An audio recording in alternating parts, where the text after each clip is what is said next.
"Honey, I found a new refrigerator for $25,000. Those were the words I heard come out of my daughter-in-law Samantha's mouth that afternoon. She was sitting on the sofa in my own living room, a glossy catalog in her hands, showing it to my son Daniel as if it were the discovery of the century. She was smiling with that smile I already knew so well. That smile that appeared every time she wanted something expensive, every time she needed to convince him to spend money they did not have. My son nodded. He nodded his head like an obedient child, as if $25,000 were 25 cents. As if that money fell from the sky, as if it were not his mother's money they were planning to spend. I was in the kitchen making coffee. I could see them from there. I could hear every word.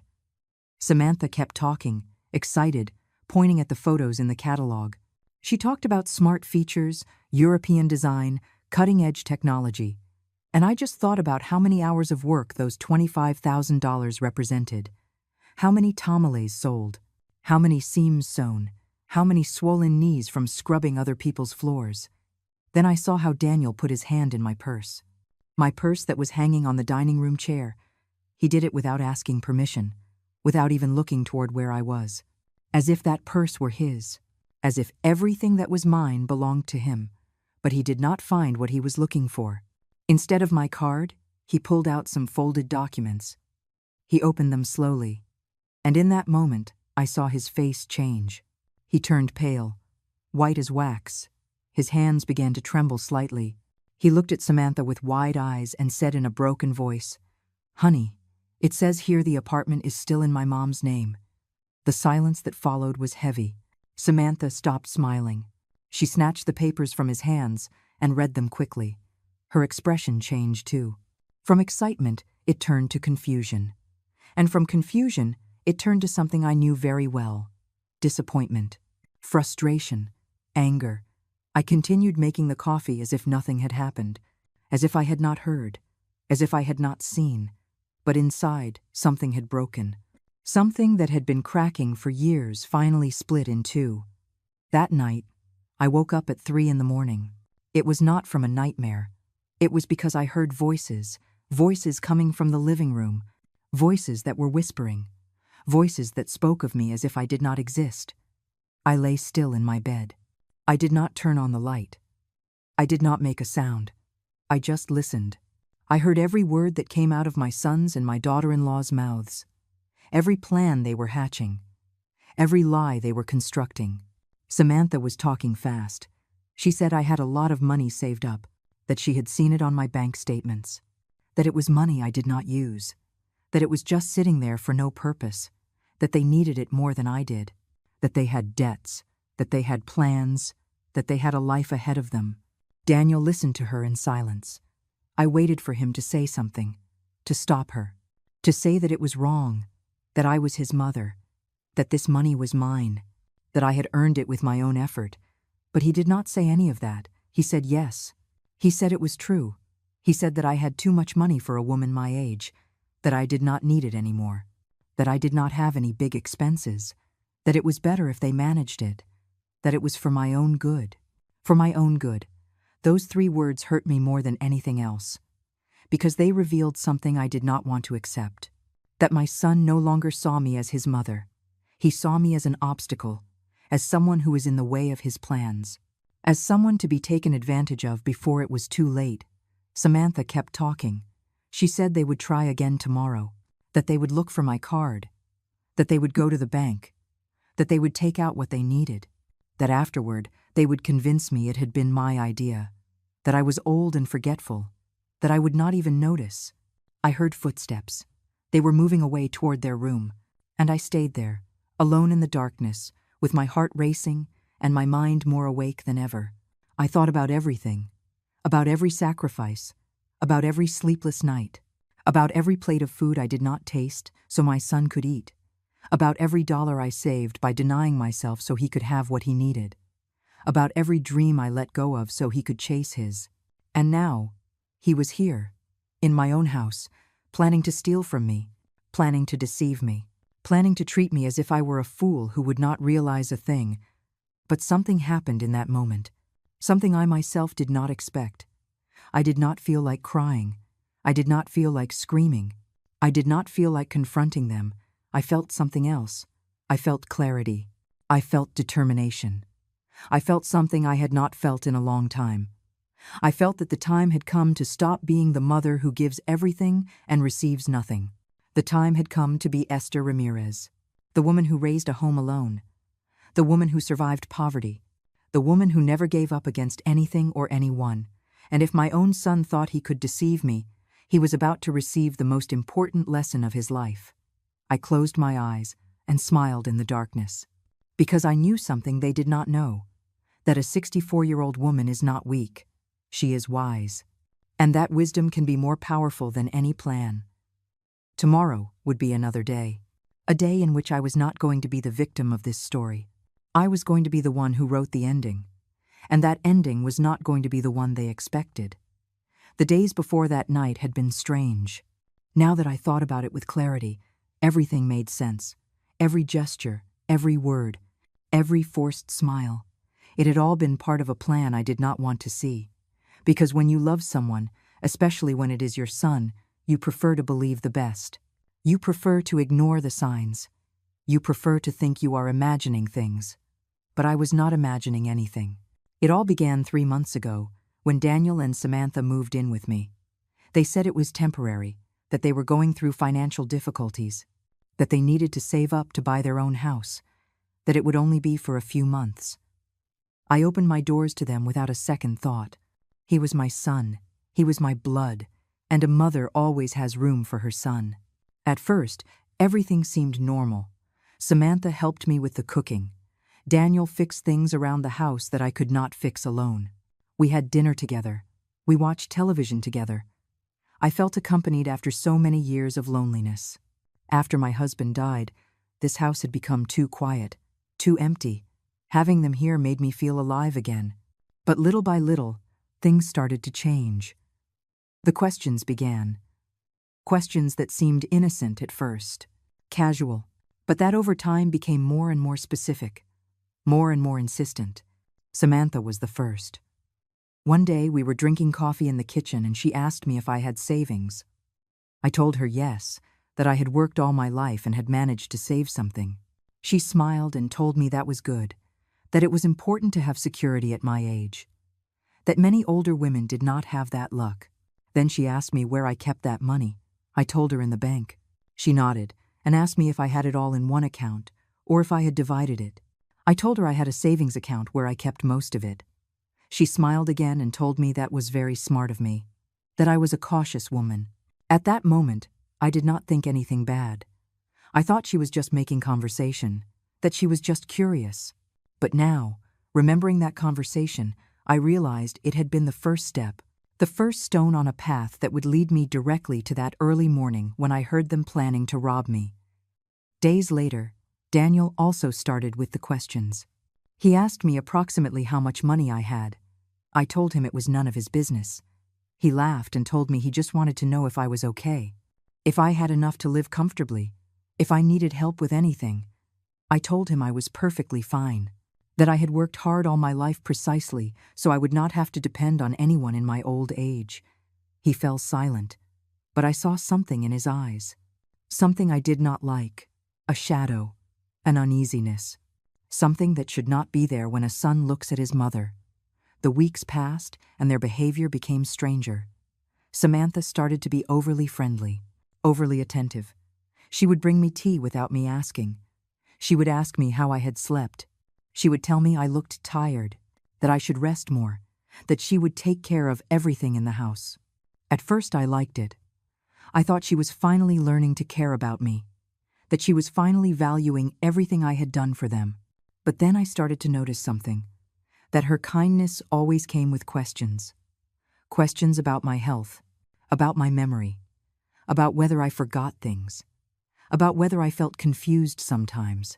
She told me one day that her aunt had started forgetting things at my age, that later she had been diagnosed with dementia, that it was important to be attentive to the signs.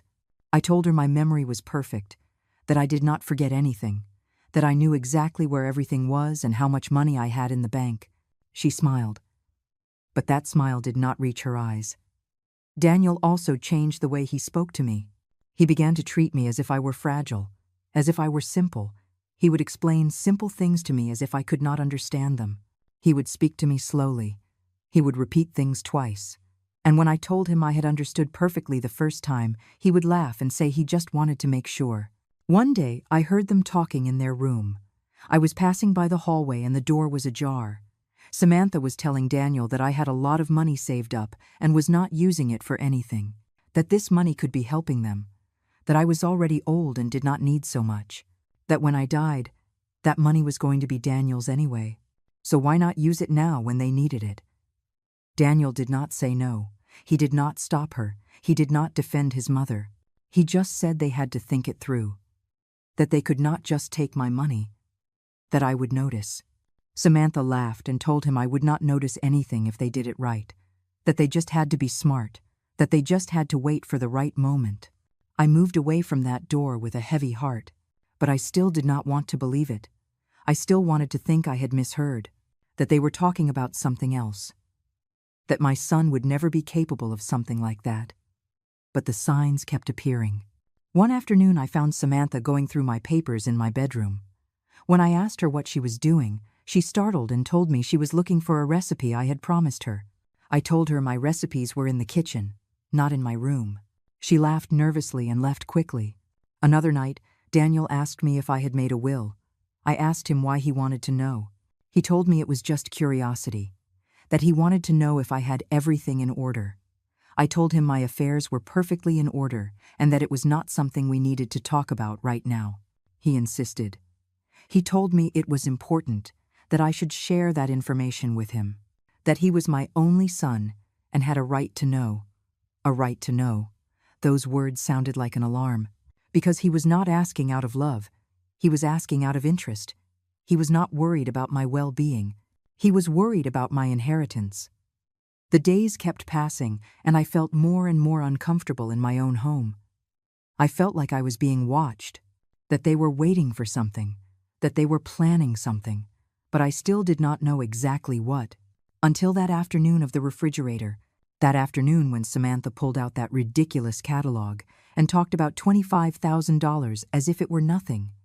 That afternoon when my son put his hand in my purse without permission. That afternoon when he found the apartment documents and realized it was still in my name. And that early morning when I heard them planning to rob me. Now everything made sense.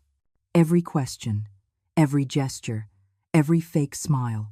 It had all been part of a plan to convince me that I was old and simple, to make me believe I needed their help, to take control of my money and my life. But they had made a mistake. Because I was not old and simple, I was old and wise. And there was a huge difference between those two things. I got out of bed as the sun began to rise. I dressed slowly. I combed my hair in front of the mirror. I looked myself in the eyes. And I made myself a promise I was going to keep, no matter how much it hurt. I was not going to let them rob me.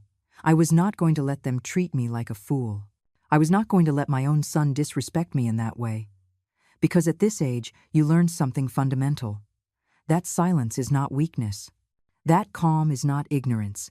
And that a woman who has survived 64 years in this world knows exactly how to protect herself, even when the danger comes from her own blood. That morning, I ate breakfast alone. Daniel and Samantha were still sleeping, or at least it seemed that way. I made my coffee like every morning. I cut a slice of bread. I spread a little butter on it. I sat in my usual spot, by the window, where the sunlight comes in. But nothing was as usual, because now I knew the truth. I knew that my son no longer saw me as his mother. He saw me as a source of money, as a bank he could turn to whenever he wanted, as a naive old woman who would not notice anything. As I drank my coffee, I remembered all the times I worked until I had no strength left. All the times I sewed other people's clothes until my fingers bled. All the times I cleaned houses for people who treated me as if I were invisible. All the times I sold tamales under the burning sun in the town square, sweating, with my legs swollen, just to be able to pay for Daniel's school. I remembered the times I ate only beans so he could eat meat, the times I stayed in old mended clothes so he could have new clothes, The times I denied myself small pleasures so he could have everything he needed, and some things he did not need, but that I wanted to give him anyway, because he was my son, because I loved him more than my own life. And now that son was planning to steal from me. I heard footsteps in the hallway. Samantha appeared in the kitchen. She was wearing an expensive robe that I knew she had bought with the credit card that Daniel couldn't pay off.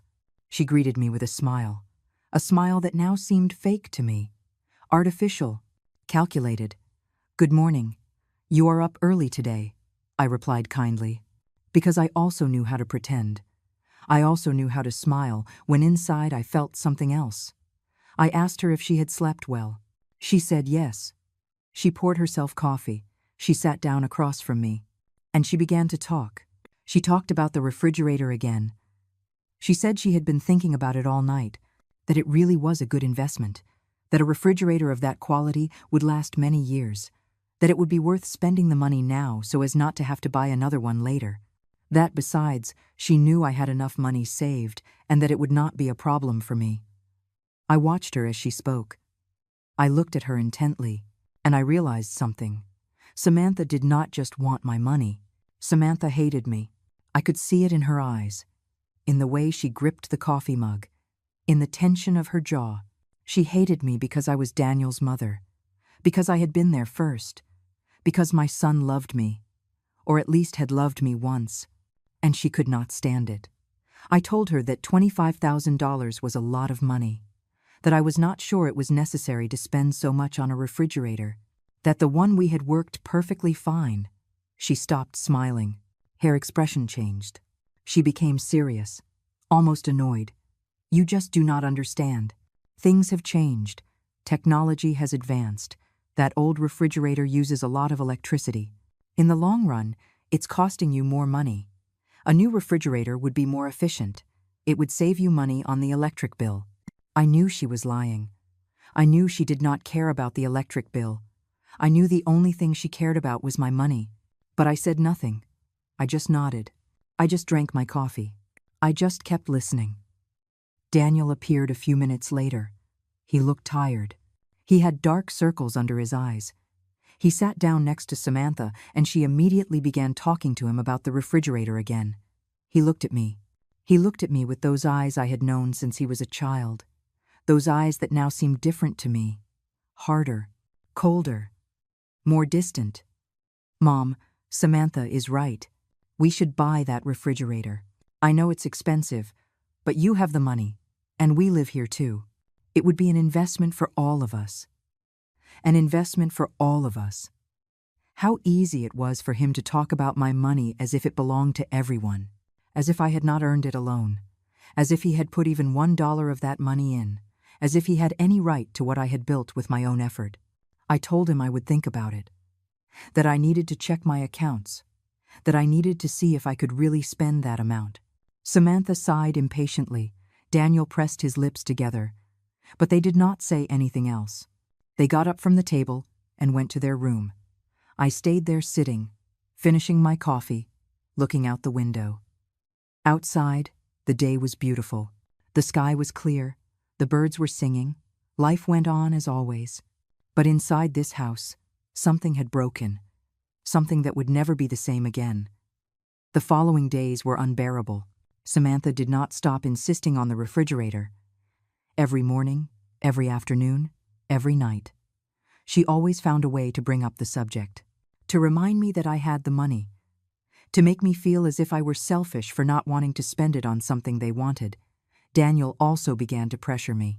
He told me I was too attached to money, that I did not know how to enjoy life, that what good was it to have so much money saved if I did not use it, that when I died, I wouldn't be able to take that money to the grave. When I died, those words chilled my blood, because they revealed something terrible, that my son was already waiting for my death, that he was already planning what to do with my money when I was no longer here, that I was no longer a person to him. I was just an obstacle between him and his inheritance. One afternoon, while I was in my room, I heard a knock on the front door.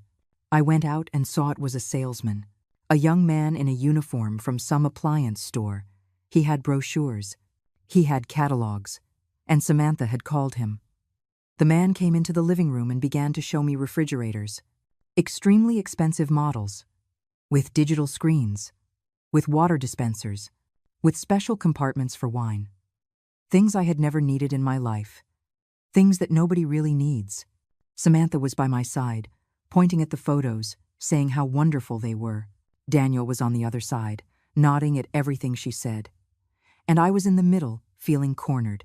Feeling pressured. Feeling as if I had no choice. The salesman asked me which one I liked best. I told him none of them.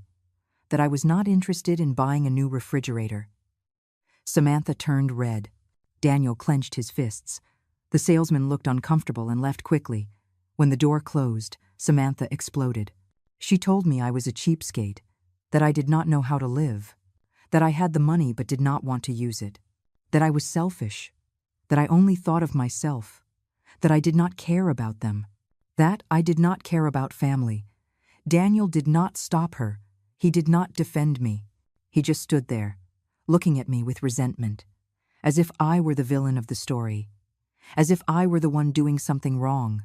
I went to my room without saying anything. I closed the door. I sat on my bed. And for the first time in many days, I felt like crying. Not for them, but for me. For everything I had lost. For the illusion of having a family. For the love of a son that no longer existed. But I did not cry. Because something inside me had changed. Something had hardened. I had realized that I could not keep being the selfless mother who gives everything and receives nothing in return. I had to be something else. I had to be a woman who protects herself. That night, when everyone was asleep, I took out my bank papers. I reviewed my statements.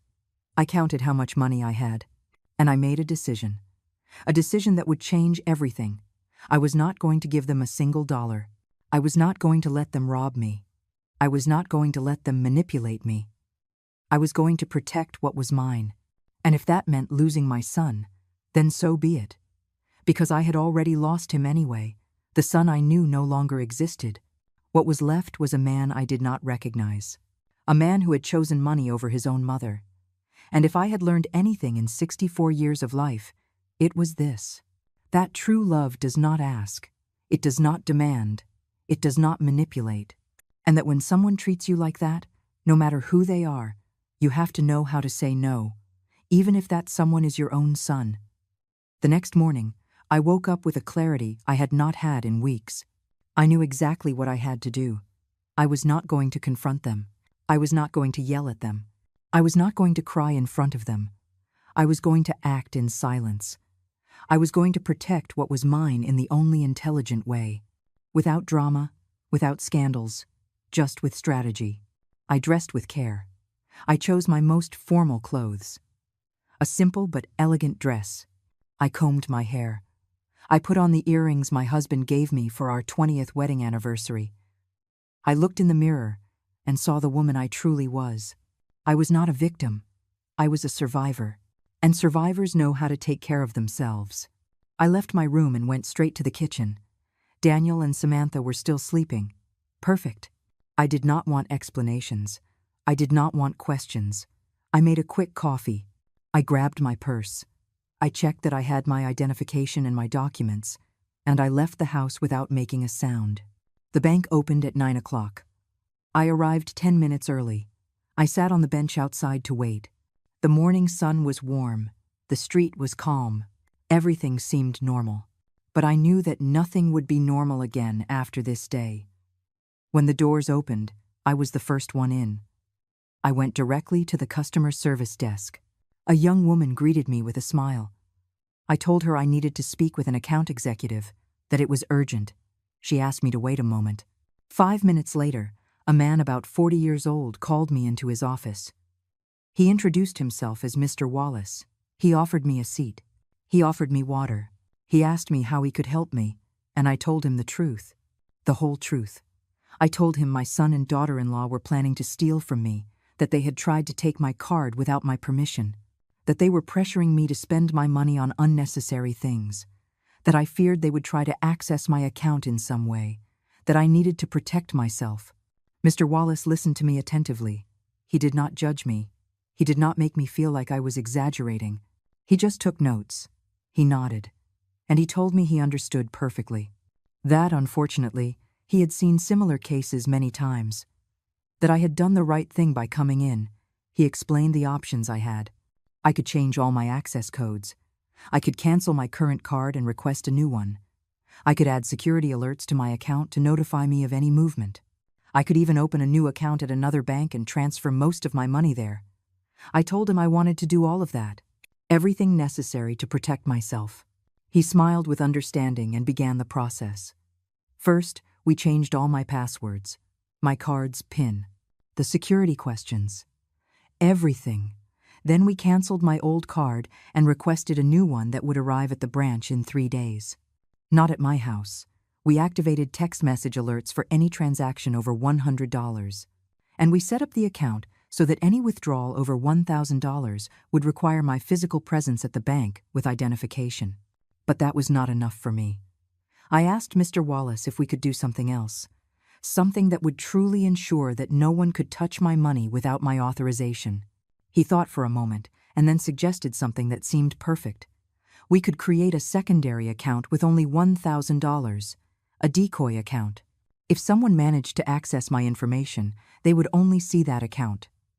The main account, with all my real savings, would be invisible in normal inquiries. Only I could access it with a special code. I agreed immediately. Mr. Wallace worked on his computer for almost an hour. He made calls. He filled out forms. He verified my identity 3 times. And finally, he handed me all the new documents.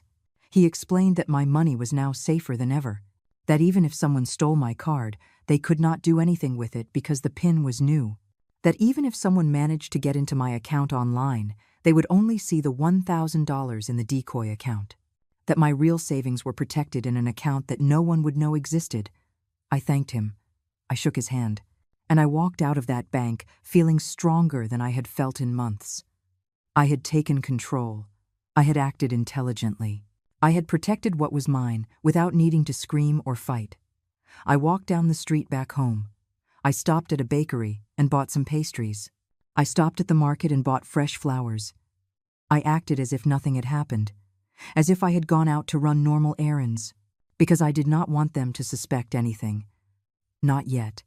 When I got home, Daniel and Samantha were already awake. They were in the living room. When they saw me come in with the bags, Samantha asked me where I had been. I told her I had gone to buy pastries. She looked at the bags suspiciously but said nothing more. I went to the kitchen and put the pastries away. I put the flowers in a vase with water. I made fresh coffee. Everything normal. Everything calm. As if my heart were not beating fast. As if I had not just taken the most important step of my life. That afternoon, Samantha brought up the refrigerator topic again.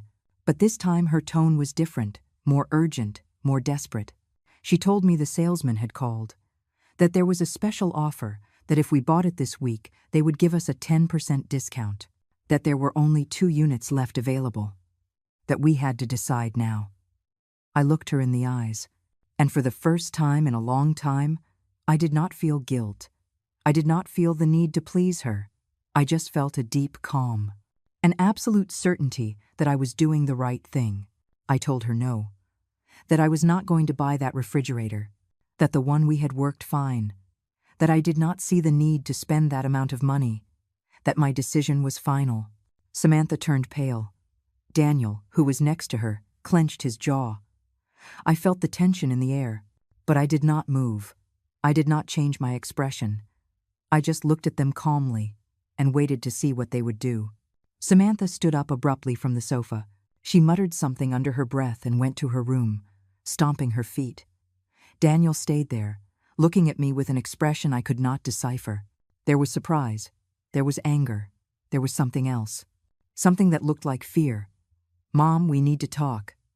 I told him there was nothing to talk about, that I had made a decision, and he had to respect it. He approached me. He sat in the chair across from mine, and for a moment, I saw the boy he had been, the boy who hugged me when he was scared, the boy who told me he loved me, the boy who promised to always take care of me. But that boy no longer existed. The man in front of me was someone else, a person I no longer recognized. Mom, you do not understand. We really need that money. We have debts. We have problems. And you have so much saved up. It costs you nothing to help us. It costs me nothing." Those words pierced me, because they revealed that he had no idea. He had no idea how much every dollar of that money had cost me.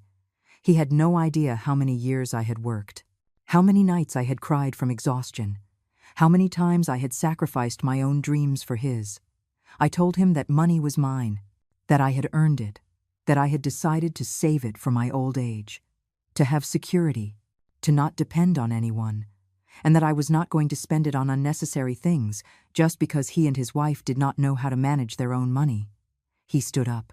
His expression changed. It became hard, cold. He looked at me in a way he had never looked at me before. And he said something that broke my heart. "Well then, I hope that money keeps you company when you're alone, because we are not going to be here forever." He went to his room and slammed the door. I stayed there sitting, with my hands trembling, with my heart racing. But I did not cry. I did not break down. Because I knew I had done the right thing. That night, I went to bed early. I locked my door. And I slept better than I had slept in weeks. Because for the first time in a long time, I was in control. I had made the decisions. I had protected myself. And if they wanted to keep trying, they were going to find out that a 64-year-old woman can be much smarter than they imagined. Because respect is not begged for. It is earned. And when someone loses it, no matter how much love you felt for that person, you have to know how to defend yourself, even if that person is your own son. The days that followed were tense. The house filled with a heavy silence, the kind of silence that hurts more than words. Daniel and Samantha barely spoke to me.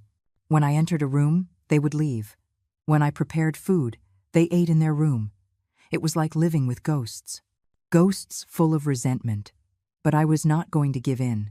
I was not going to apologize for protecting what was mine. I was not going to beg them to talk to me. If they had decided to treat me this way just because I did not give them my money, then I had made the right decision. Because that confirmed it was never about love. It was always about interest. One afternoon, while I was watering the plants on the patio, I heard the house phone ring. It was an old phone I kept because I liked it. Because it reminded me of simpler times, I answered. It was a woman's voice I did not know. "Good morning. I'm calling from Central Bank. We are trying to verify a recent transaction on your account. We need you to confirm some details." I told her I had not made any recent transactions. The woman insisted. She said a charge of $500 at an appliance store had appeared. That they needed to verify it was me. I told her it definitely was not me. That I had not bought anything at any store. There was a silence on the other end. Then the woman asked for my card number to verify, and right there I knew something was wrong. Because the bank never asks for your card number over the phone.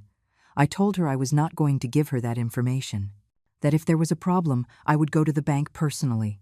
The woman insisted. Her voice became more urgent, more nervous.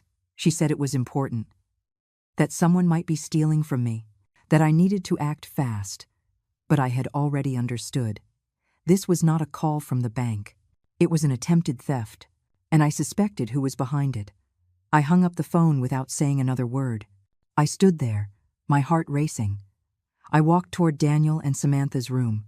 The door was closed, but I could hear voices inside. Voices talking in whispers. Voices that sounded frustrated. I knocked on the door. The silence was immediate. Then I heard footsteps. Samantha opened it. She looked at me with a neutral expression, almost bored, as if I were an annoyance. "What do you want?" I asked her if she was the one who had called pretending to be the bank. Her expression did not change, but I saw something in her eyes. A flash. A silent confirmation. She shook her head and told me she did not know what I was talking about, that I was making things up, that maybe I was confused. Confused. That word again. As if I were a crazy old woman who could not distinguish reality. As if my mind were failing. As if they could manipulate me with that narrative. I told her I knew perfectly well what was happening, that I was not a fool, that I was not going to fall for their tricks. Samantha smiled. It was a cold smile, a joyless smile. And she said something that chilled my blood. You are the one making this difficult. We just want to help you, but you will not let us. One day you are going to be alone and you are going to regret treating us this way." She closed the door in my face. I stood there, feeling the rage rise in my chest. But I did not pound on the door. I did not scream. I did not cry. I just took a deep breath and went to my room, because I knew that reacting was giving them power, and I was not going to give them that satisfaction. That night I could not sleep, not out of fear, but out of alertness. I felt that something was going to happen, that they were planning something else, and I was not wrong. Around morning, I heard noises, soft noises, like someone walking barefoot down the hallway. I stayed motionless in my bed, with my eyes open in the darkness, listening. The footsteps stopped in front of my door. I saw the shadow of someone on the other side. I saw them try to turn the doorknob, but it was locked. I always locked it ever since that early morning when I heard them planning to rob me. I heard a sigh of frustration, and then the footsteps moved away. The next day, when they left the house, I checked my room. I looked to see if anything was missing, if they had moved anything, and then I saw it. My jewelry box was in a different place.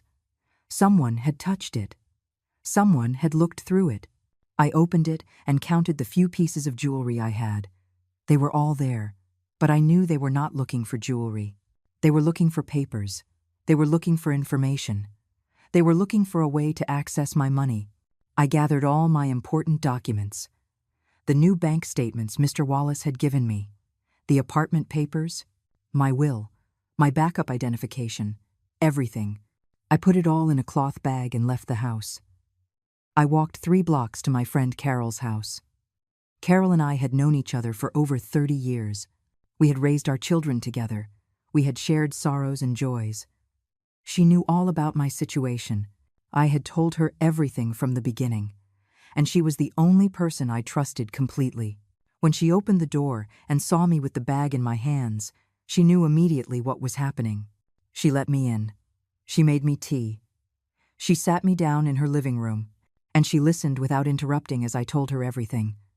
The fake call, the footsteps in the night, the moved jewelry box, everything. Carol shook her head. She had tears in her eyes. She could not believe Daniel was capable of this. She had watched him grow up. She remembered him as a good boy, as a hard-working young man. What had happened to him? How had he changed so much? I told her I did not know, that maybe he had always been this way and I had not wanted to see it. Or maybe Samantha had changed him. Or maybe money brings out the worst in people. It did not matter anymore. The important thing was to protect myself. I asked her to keep those documents, to hide them somewhere safe in her house, to not tell anyone she had them. She agreed without hesitation. She took the bag and put it in a drawer in her room. Then she hugged me. It was a long hug, a hug I needed, a hug that reminded me I was not alone, that there were still people who truly loved me. When I returned to my house, Daniel and Samantha were already back. They were in the living room. When they saw me come in, Daniel stood up. His expression was serious, dark. He approached me and asked where I had been. I told him I had gone to visit Carol. He asked me why. I told him because she was my friend and I could visit her whenever I wanted. He insisted. He asked if I had taken anything with me. If I had taken anything out of the house. I felt the air grow thicker. Samantha had also stood up. They were both looking at me, waiting for my answer, looking for any sign, any confirmation of their suspicions. I told them I had not taken anything out, that I had just gone to have tea with my friend. Daniel did not believe me. I could see it on his face. He walked toward my room. I followed him. I watched him go in and start searching. He opened my closet. He checked my drawers. He looked under my bed. He looked everywhere. I asked him what he was looking for. He did not answer me. He kept searching. Samantha joined him. Between the two of them, they searched every corner of my room. And I let them. I let them do it, because I knew they were not going to find anything, because everything important was safe, far from their hands. When they finished searching, Daniel looked at me with anger, with frustration. He knew I had moved something. He knew I had acted. But he could not prove it. He could not do anything. And that was driving him crazy.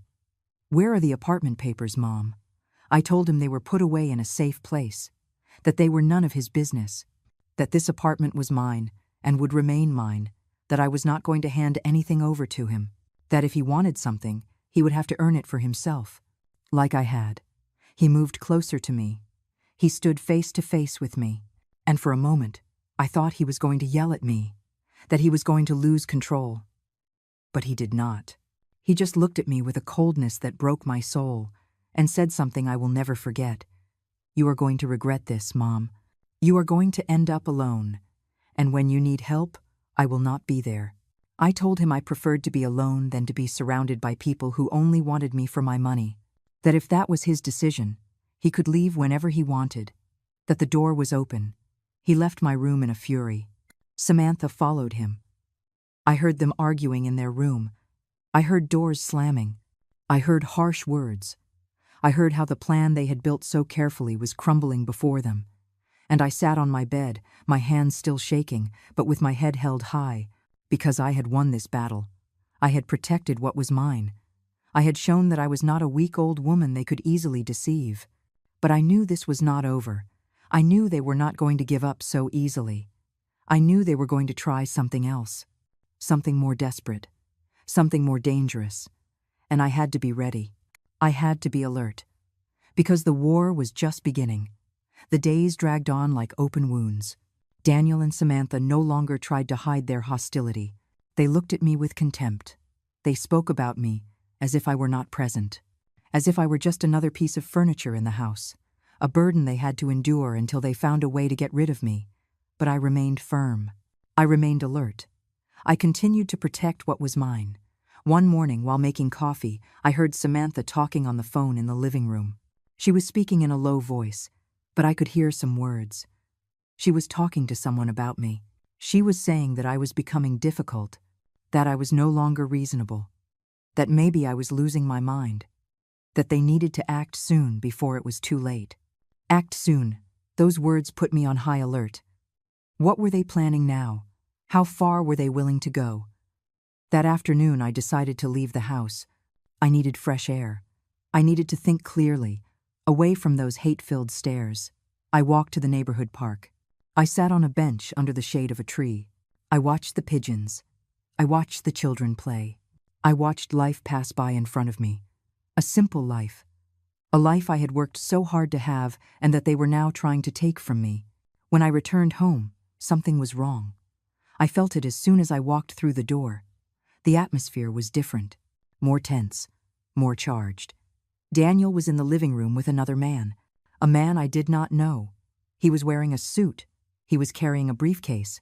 He had that look of people who work with papers, with documents, with legal matters. Daniel saw me enter and smiled. It was a strange smile, a smile I did not like at all. He introduced me to the man. He said he was Mr. Hayes, a lawyer, and that he was here to help us with some important paperwork. What paperwork? I asked. Daniel asked me to sit down, that we needed to talk, that it was something important. I did not sit. I remained standing, with my purse still in my hand, ready to run if necessary. Mr. Hayes took some documents out of his briefcase. He explained that Daniel had contacted him because he was worried about me, because he had noticed that I was having memory problems, that I got confused easily, that I forgot things, that maybe I needed help managing my affairs. I felt my blood boil. This was a trap to declare me incompetent, to take away control of my money, so Daniel could take charge of everything, to rob me legally. I told the lawyer I was perfectly fine, that my memory worked perfectly, that I did not need anyone to manage my affairs, that I could do everything myself. The lawyer nodded and told me it was just a precaution, that it was normal at my age, that many people did it. Daniel chimed in. He said he just wanted to help me, that he did not want me to get scammed, that he did not want me to lose my money because of some mistake, that if I gave him power of attorney over my accounts, he would take care of everything. I would only have to worry about resting, about enjoying my final years. as if I were already on the verge of death, as if I had no time left, as if what I wanted no longer mattered. I told them no, that I was not going to sign anything, that I was not going to give power over anything to anyone, that my affairs were mine and mine alone. The lawyer looked at me with a serious expression. He told me he understood my position, but I should think things through, that sometimes pride makes us make bad decisions. I told him to get out of my house, that there was nothing more to talk about, that I was not going to sign any documents. Daniel stood up. He tried to calm me down. He tried to convince me, but I was already walking toward the door. I opened the door for the lawyer and asked him to leave. Mr. Hayes put his papers away. He gave me his card in case I changed my mind, and he left. When the door closed, Daniel exploded. He yelled that I was being stubborn, that I was being irrational, that he only wanted to help me, that I did not understand anything. I yelled back. I told him I did understand, that I understood perfectly that he just wanted my money, that this was all a plan to rob me, that I was not a fool, that I knew exactly what was happening. Samantha appeared from the kitchen. She stood next to Daniel. They both looked at me with a mixture of rage and frustration.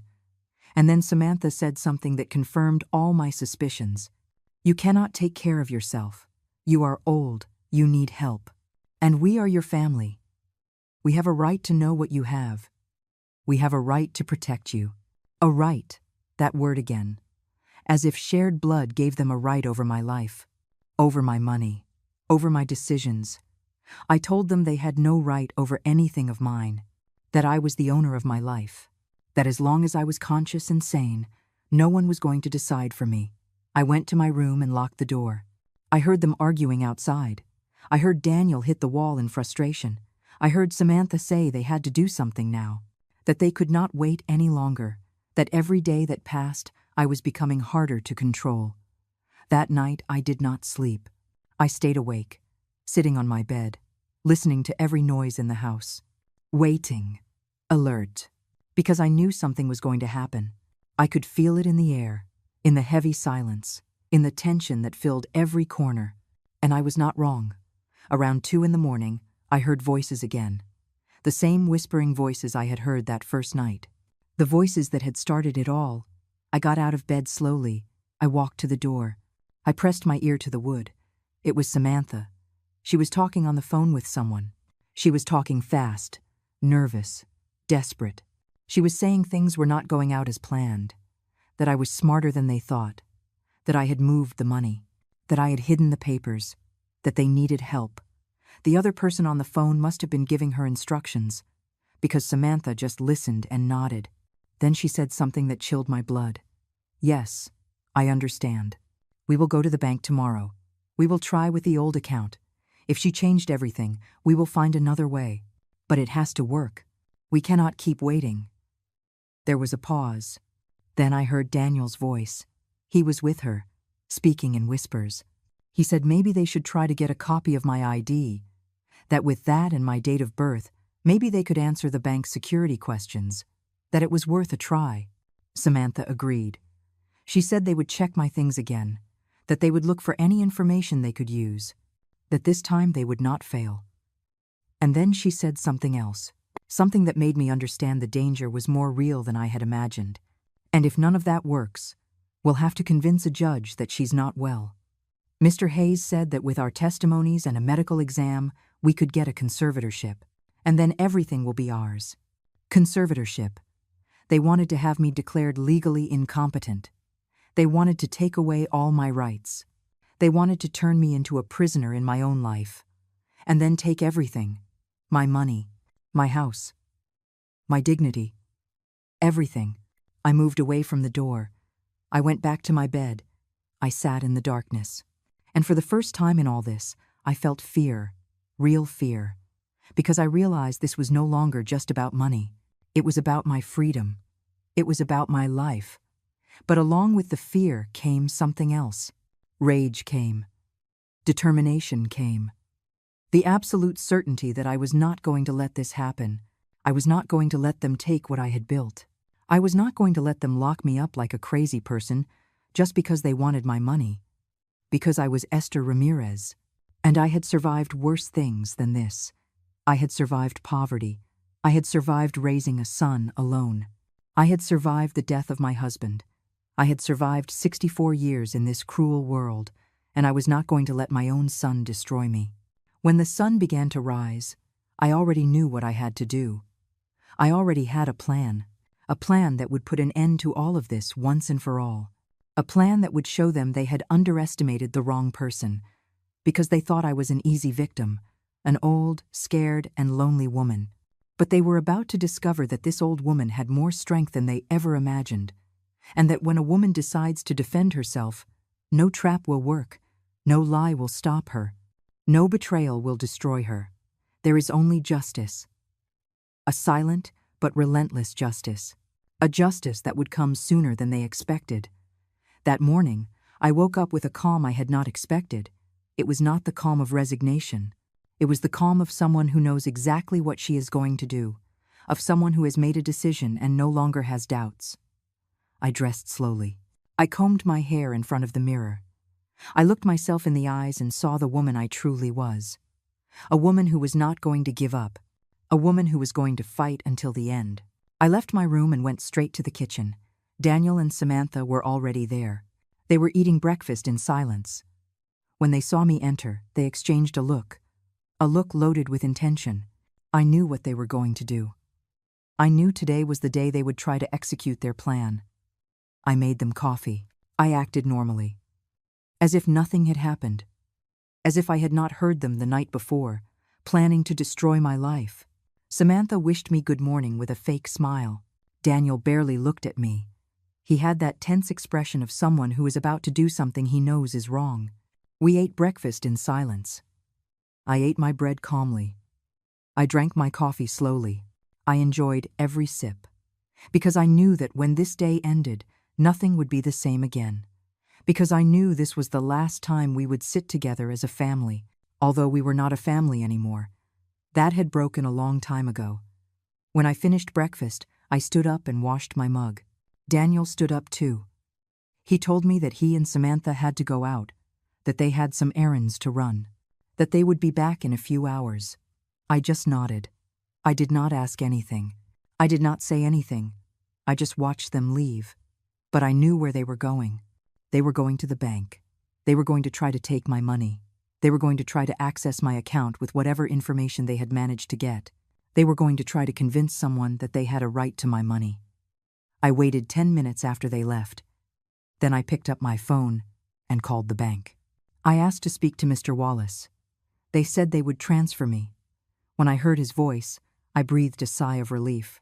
Mr. Wallace, this is Esther Ramirez. I am calling because I believe my son is going to try to access my account today. I want you to be alert. I want you to call me immediately if he shows up there asking about my money, and I want you to give him no information. Mr. Wallace told me he understood, that he would make a note of my call, that if anyone tried to access my account without my authorization, he would activate the security protocol, that I should not worry, that my money was protected. I hung up the phone and sat down to wait. Time passed slowly. Every minute felt like an hour. I looked at the clock. I looked out the window. I waited, because I knew the call would come. I knew Daniel would try something, and I knew that when he did, everything would collapse for them. 40 minutes later, my phone rang. It was Mr. Wallace. Mrs. Ramirez, your son is here. He is trying to access your account. He says you gave him permission. He says you are sick and he needs to withdraw money to pay for your medicine. Is this true? I told him no, that I was not sick, that I had not given him any permission, that he was lying, that he should please activate the security protocol and not allow him to touch any of my money. Mr. Wallace told me he would do so.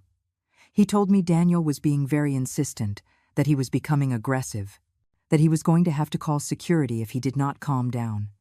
I told him to do whatever he had to do, to protect my account, that this was my money and no one but me had the right to touch it. I hung up the phone with shaking hands, not from fear, from rage, from indignation.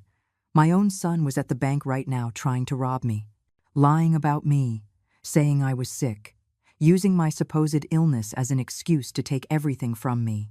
I sat on the sofa to wait. I did not know how long it would be before they returned, but I knew that when they did, everything would explode. And I was ready, more than ready. I was prepared to face them, to tell them everything I had been holding in, to end this charade once and for all. 2 hours later, I heard the door open. I heard furious footsteps entering the house. I heard Samantha's voice cursing. I heard Daniel breathing heavily. They entered the living room and saw me there, sitting, calm, waiting for them. Daniel stood in front of me. His face was red. His hands were trembling. He had the expression of someone who has just been humiliated, of someone whose plan has failed spectacularly. "What did you do, Mom? Why did you tell the bank not to give me access?" "I am your son. I have a right." I stood up. I looked him straight in the eyes, and for the first time in a long time, I did not feel love when I looked at him. I only felt disappointment, sadness, and a coldness that I did not recognize in myself. "You have no rights. That money is mine. I earned it, with my work, with my effort, with my sacrifices, and you have no right to touch it, much less by lying, much less by saying, 'I am sick.'" Samantha stepped forward. She yelled that I was selfish, that they had taken care of me, that they had been there for me, that I owed them. I laughed. It was a bitter laugh, a joyless laugh. "Taken care of me? You moved in here because you had nowhere to live, because you could not pay your own rent. I opened the doors of my home to you. I gave you shelter. I gave you food. And the only thing you have done is plan how to rob me, how to take everything I have, how to have me declared incompetent to keep my money." The silence that followed was heavy. Daniel opened his mouth to say something, but no words came out. Samantha turned pale. They knew I knew everything. They knew I had heard them. They knew their plan was over. "I heard you last night. I heard every word.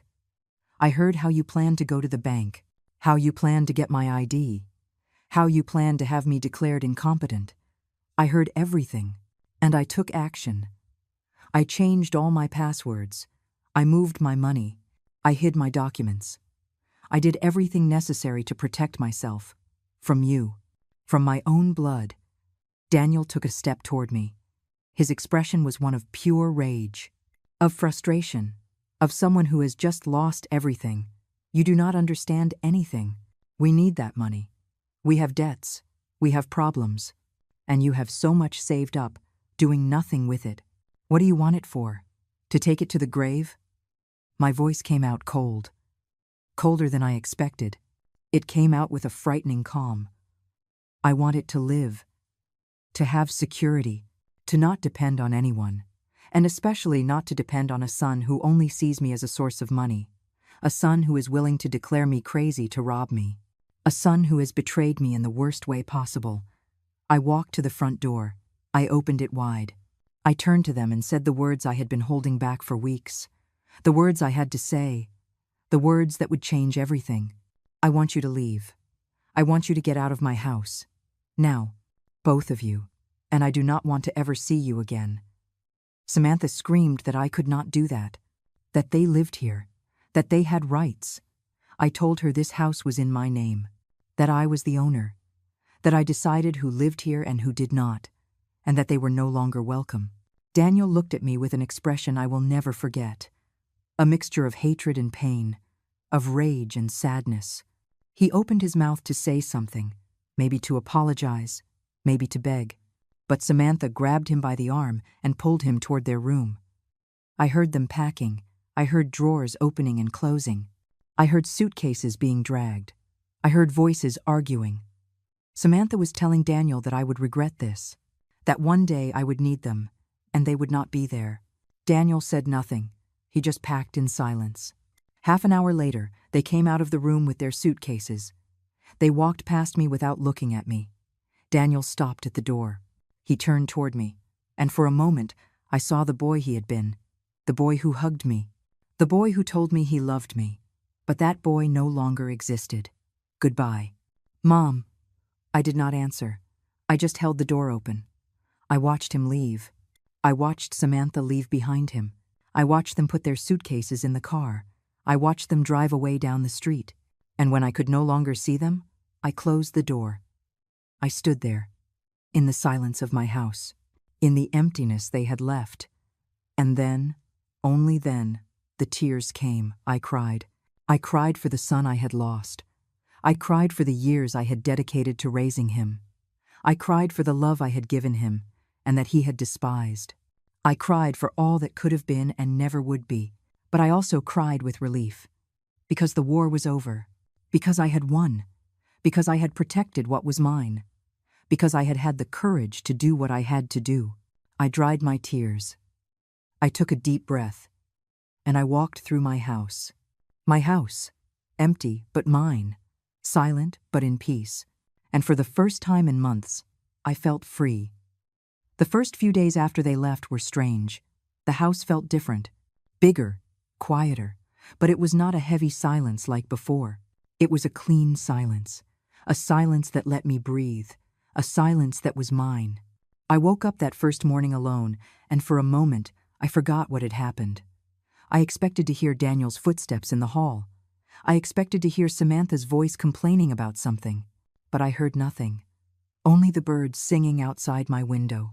Only the sound of the wind moving the curtains. Only peace. I got up slowly. I made my coffee. This time I did not have to make it for 3, just for me. I sat in my spot by the window and watched the sun come through the glass. And I realized something. I had forgotten what it felt like to be at peace in my own home. I had forgotten what it was like not to have to be on alert all the time. I had forgotten what it was like to live without fear. Carol came to visit me that afternoon. She knocked on the door with her characteristic knock. 3 soft taps. When I opened it, she hugged me without saying anything. She just hugged me, and that hug told me everything I needed to know. That she understood, that she was there, that I was not alone. We sat in the living room with hot tea. I told her everything. How it had ended, how I had confronted them, how I had asked them to leave, how they had left my house with their suitcases and their anger. Carol listened without interrupting. When I finished speaking, she sighed deeply. You did the right thing, Esther. I know it hurts. I know he is your son. But you could not let them destroy you. You could not let them take away your dignity, your peace, your life. I told her I knew, that in my mind I knew I had done the right thing, but that my heart still ached. Because no matter how much someone betrays you, when it is your son, the love does not just disappear. It stays there. It hurts. It bleeds. But it stays. Carol took my hands. She looked me in the eyes. And she told me something I needed to hear. A mother's love isn't blind, Esther. It's brave. And sometimes being brave means knowing when to walk away, when to say enough, when to protect yourself. Because you cannot take care of anyone if you do not take care of yourself first. Those words made me cry again. But this time they were not tears of pain. They were tears of liberation, of acceptance, of understanding that I had done what I had to do, and that it was okay to feel pain for it. It was okay to miss my son. It was okay to wish things had been different. But it was also okay to have let him go. The days passed. I slowly began to reorganize my life. I cleaned the room that Daniel and Samantha had used. I washed the sheets. I opened the windows. I let the fresh air in. And as I cleaned, I found things they had left behind. A magazine, a pen, a crumpled note. Small traces of their presence that were still there. I put everything in a box. I did not throw it away. I could not, because despite everything, he was still my son. And maybe someday, if he changed, if he understood, if he truly asked for forgiveness, maybe we could talk, maybe we could heal. But that day was not today. Today, I needed to heal alone. I needed to recover. I needed to remember who I was before all of this. One afternoon I received a call. It was from a number I did not recognize. I hesitated to answer, but something made me pick up. It was Daniel. His voice sounded different, more somber, more tired. He told me he needed to talk to me, that he had been thinking, that maybe he had made mistakes. I told him that maybe it was not the time, that I was still processing everything. that I needed time, he insisted. He said he just wanted me to know something, that he and Samantha had separated, that she had left, that when he told her they did not have the money she expected, when she understood I was not going to give them anything, she just left. She left him. And he realized something, that she had never loved him. She had only loved the idea of what he could give her. I stayed quiet. I did not know what to say. Part of me wanted to tell him I had warned him, that I had seen who Samantha was from the beginning, but I did not, because he was already suffering enough, and because the pain was useless now. I asked him where he was living. He told me in a rented room, that he was working in a warehouse, that he was trying to pay off his debts, that he was trying to rebuild his life. I told him I was glad, that I hoped he would succeed. And then I told him something I needed to say. Daniel, I love you. I will always love you because you are my son. But what you two tried to do to me was unforgivable. You hurt me in a way I never imagined possible, and I need time to heal. I need time for me. So please, do not call me for a while. When I am ready, if I am ever ready, I will call you. There was silence on the other end. Then I heard his broken voice. I'm sorry, Mom. I'm truly sorry. I hung up the phone, and I cried again. But this time the tears were different. They were tears of closure, of understanding that maybe, someday, we could heal. But that day was not today. Today, I needed to focus on me. I started doing things I had stopped doing. I started sewing again. I took my old machine out of the closet and put it on the dining room table. I bought colorful fabrics. I started making tablecloths, cushions, small things that made me happy. Things I had stopped doing because I was always busy taking care of others. Taking care of Daniel. Taking care of the house. Taking care of everything but myself. Carol invited me to join her knitting group, a group of women our age who met on Tuesday afternoons at the community center. At first, I hesitated. I was not sure I wanted to socialize, to tell my story, but Carol insisted. She told me it would do me good to be around other women, other stories, other lives. I went to the first meeting nervously, but when I got there, I found something I did not expect. I found women like me, women who had lived long lives, women who had suffered, women who had been betrayed, women who had had to make difficult decisions, and women who, despite everything, kept going. One of them, Gloria, told me her story. Her daughter had left her in a nursing home and never came back to visit. Gloria had managed to get out of there, get her apartment back, and now lived alone but happy. Another woman, Shirley, told me how her husband had tried to leave her with nothing when they divorced. But she had fought, she had gone to court, and she had won. Hearing those stories made me feel less alone. It made me understand that what I had lived through was not unique, that many women our age face betrayals, face abuse, face attempts to take what is theirs, but that many of us also fight back. We defend ourselves, and we move forward. I started going every Tuesday. I started knitting with them, sharing coffee, laughing, telling stories, and little by little, without realizing it, I began to heal.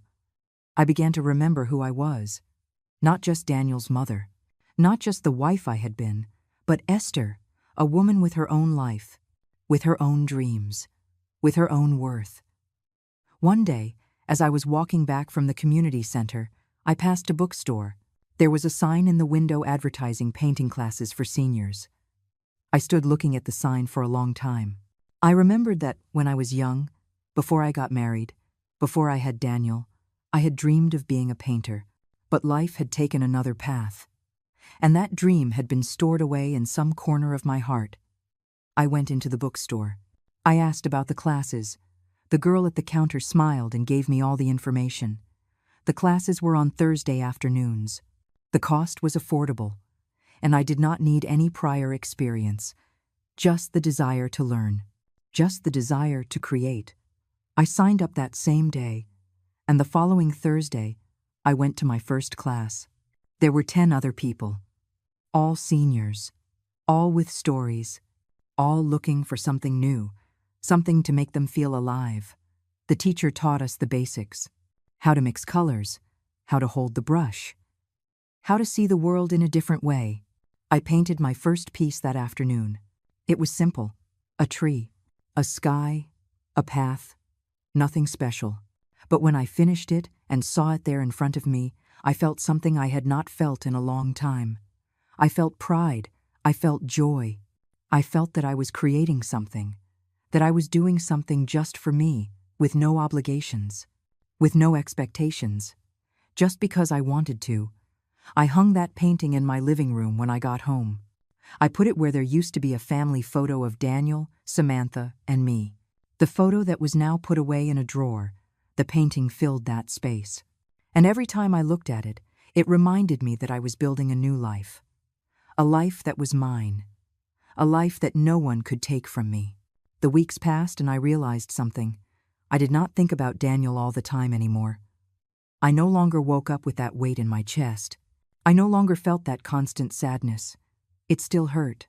I still missed the son he could have been. But the pain no longer consumed me. It no longer defined me.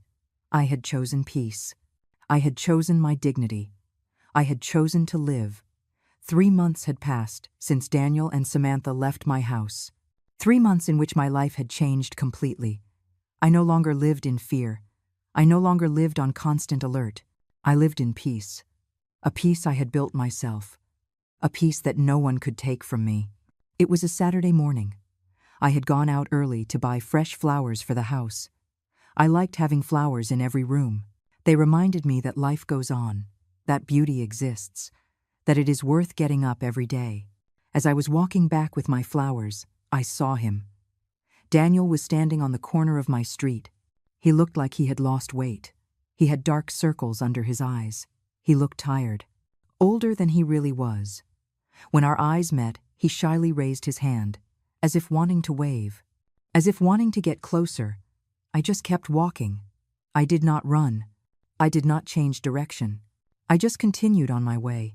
I walked past him without stopping, without speaking, without looking back, because I was not ready yet, because forgiveness cannot be rushed, because healing takes time. I heard him call my name. Mom. That word, which used to fill me with love, now only brought painful memories. I kept walking. I did not stop. I did not turn around. I just continued toward my house, toward my refuge, toward my peace. When I arrived, I closed the door behind me. I put the flowers in water. I made coffee. I sat on my sofa, and I breathed peacefully. Because I had made the right decision. Because I didn't owe anyone anything, not even my son. Because I had learned something fundamental in these months. That self-love is not selfishness. It is survival. That afternoon, Carol came to visit me as she always did on Saturdays. I told her I had seen Daniel, that he had tried to talk to me, that I had kept walking. She nodded with understanding. And how did you feel? I told her the truth, that I had felt sadness, that it still hurt, that maybe it always would, but that I had also felt something else. I had felt resolve. I had felt certainty that I was doing the right thing, that I was not ready to forgive, and that maybe I never would be, and that was okay, that I had the right to protect my peace, to protect my heart, to protect myself. Carol smiled. She told me she was proud of me, that I had walked a difficult path, that I had made decisions few women dare to make, that I had chosen my dignity over misunderstood love, over the guilt that society places on mothers, over everything. That night, I made my favorite dinner: chicken mole, rice, hot tortillas. I ate slowly, savoring every bite, looking out the window at the sunset, thinking about everything that had happened, about everything I had lost, but also about everything I had gained. I had gained my freedom. I had gained my peace. I had gained the right to live my life as I wanted, without manipulations, without lies, without betrayals. I had gained something many people never find. I had gained myself. The following days, I continued with my routine. My painting classes on Thursdays, my knitting group on Tuesdays, my morning walks, my coffees with Carol. My simple life, but mine. My quiet life, but full. My life without drama, but full of small joys. One afternoon while I was painting in my class, the teacher stopped in front of my easel. He looked at my work. It was a landscape, a path disappearing into the horizon, a sky full of colors, a solitary but strong tree in the middle of the field.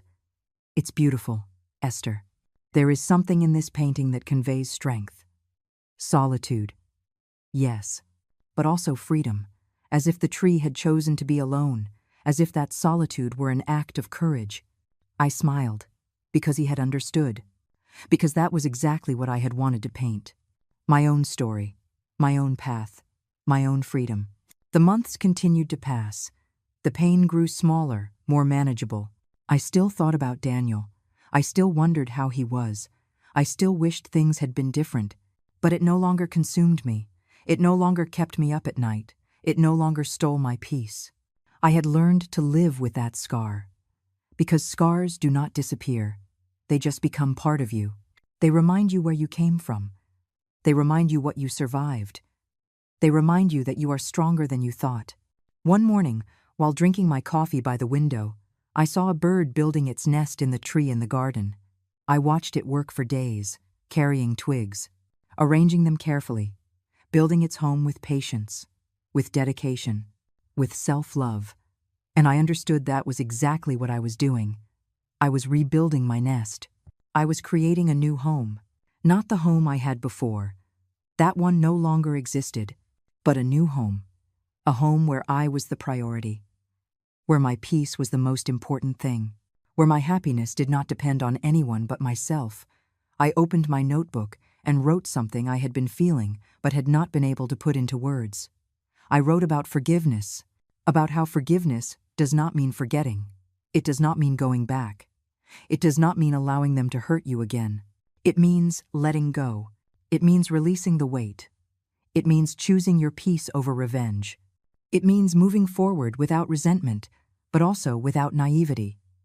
I wrote about mothers, about how they teach us to give everything, to always sacrifice, to put everyone else before ourselves, but how no one teaches us when to stop, when to say no, when to walk away, when to save ourselves.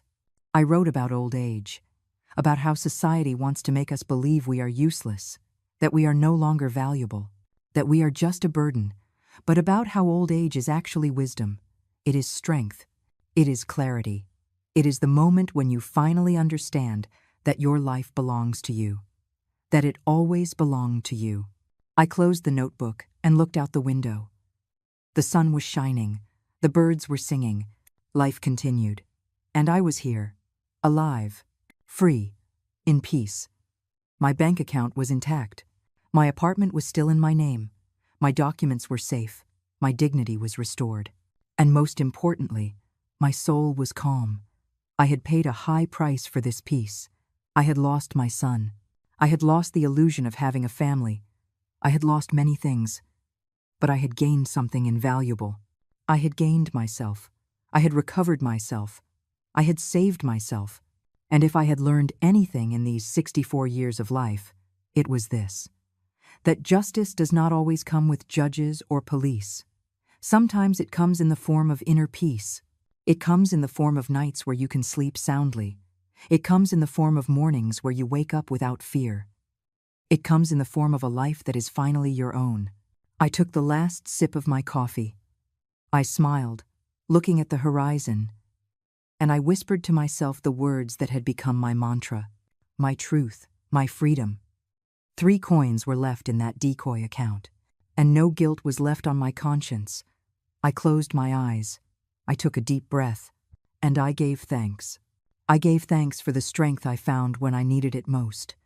I gave thanks for the courage to choose myself. I gave thanks for this second chance to live. To truly live. Because in the end, that was what mattered. Not how much money you had, not who was by your side, but whether you could look in the mirror and be at peace with the person you saw. If you could sleep soundly knowing you had done the right thing. If you could live without fear, without guilt, without regrets. And I could. Finally, after everything, I could.